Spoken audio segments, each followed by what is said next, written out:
पूर्ण हृदय बाणी एक तू ही निरंकार। ज्ञान लेकर ज्ञान का है जिसने ना उपयोग किया, उसको लाभ मिला ना कोई, ना उसने आनंद लिया। सिर्फ ज्ञान लेने से कोई बात ना बनने वाली है। बिना कर्म के कभी जिंदगी नहीं संवरने वाली है।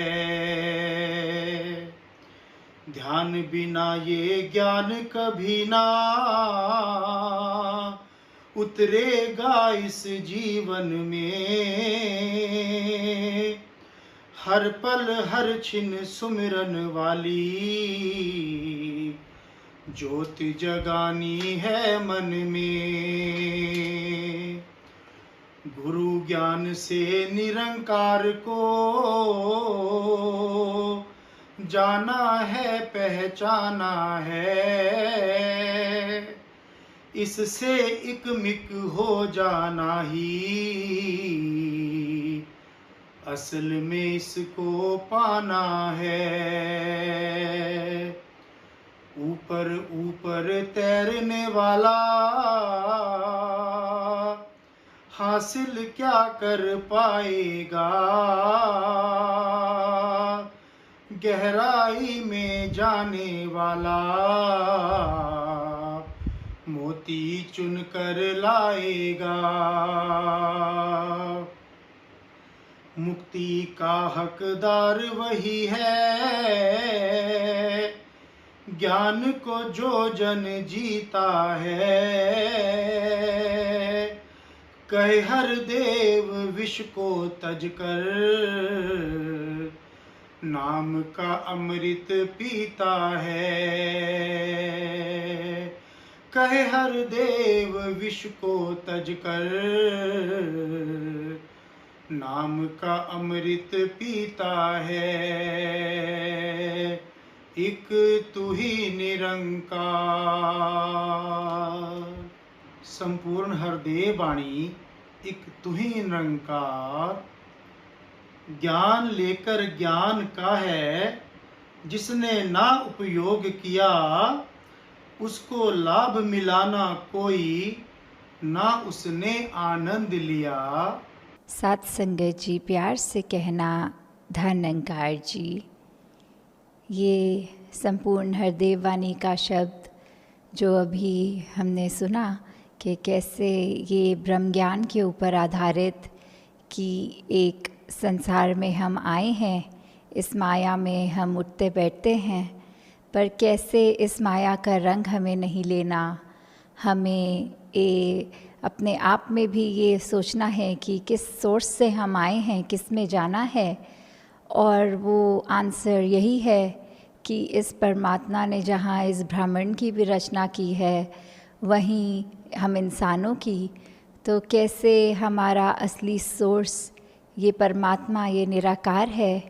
और जब इसी का ज्ञान लेते हैं, ये ब्रह्म ज्ञान ले लेते हैं, तो ही जीवन में रोशनी आती है, तो ही हमें अपना असली पता चलता है कि सिर्फ शरीर में आत्मा इतने समय से जो बदल रही है शरीर, तो वो परमानेंट नहीं है शरीर, पर आत्मा तो एक हमेशा क्योंकि आई ही परमात्मा से है, जाना ही परमात्मा में है, तो फिर ये इटर्नल बात जो आ जाती है, ये बात मोक्ष और मुक्ति की भी आ जाती है कि कैसे इस आत्मा ने चुनना है कि अपनी भटकन करनी है या मोक्ष प्राप्त करना है।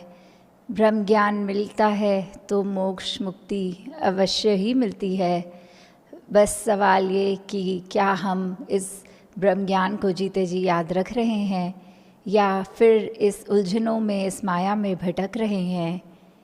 हाँ जी। गुरु ज्ञान से निरंकार को जाना है पहचाना है, इससे इकमिक हो जाना ही, असल में इसको पाना है। तो कैसे इस निराकार से हम एकमिक हो जाएं?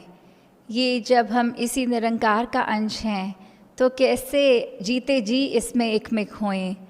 तो ये अगर हमने उदाहरण देखा हो कि चाहे एक जो बैनियन ट्री होता है, बरगद का पेड़, कि एक ही पेड़ एक स्टार्ट हुआ, कब उसने अपने ब्रांचेस इस तरह एक्सटेंड कर ली, आगे वही ज़मीन पे वापस नीचे लग के एक नए सिरे से एक नया बरगद का पेड़, ये ऐसे कनेक्ट होते हुए सारे कि कौन सा ओरिजिनल था, कौन सा आगे जो नया एक हुआ, तो वो कोई पहचान नहीं सकता। ऐसी एकमिक होना, जैसे एक अगर हम और भी उदाहरण देखें तो काफ़ी सबको वो गेम पता है, एक स्क्रैबल जो बोर्ड गेम होती है, कैसे उसमें हम जब अल्फ़ाबेट्स से एक वर्ड बनाते हैं तो जहाँ एक हमारा ख़त्म हुआ वर्ड, वहीं से अगर लास्ट अल्फ़ाबेट से शुरू किया तो वही हो सकता है दूसरे वर्ड की कनेक्शन में वो फर्स्ट वर्ड की तरह बने। कैसे एक ये चीज़ें जो इंटरट्वाइंड हो जाती हैं, तो यही एकमिक होना कि क्या असली है, क्या उसके बाद उसको ग्रहण करने वाला है। ये जो बूंद जब इस सागर में मिल जाए तो उसको ही सागर कहलाया जाता है।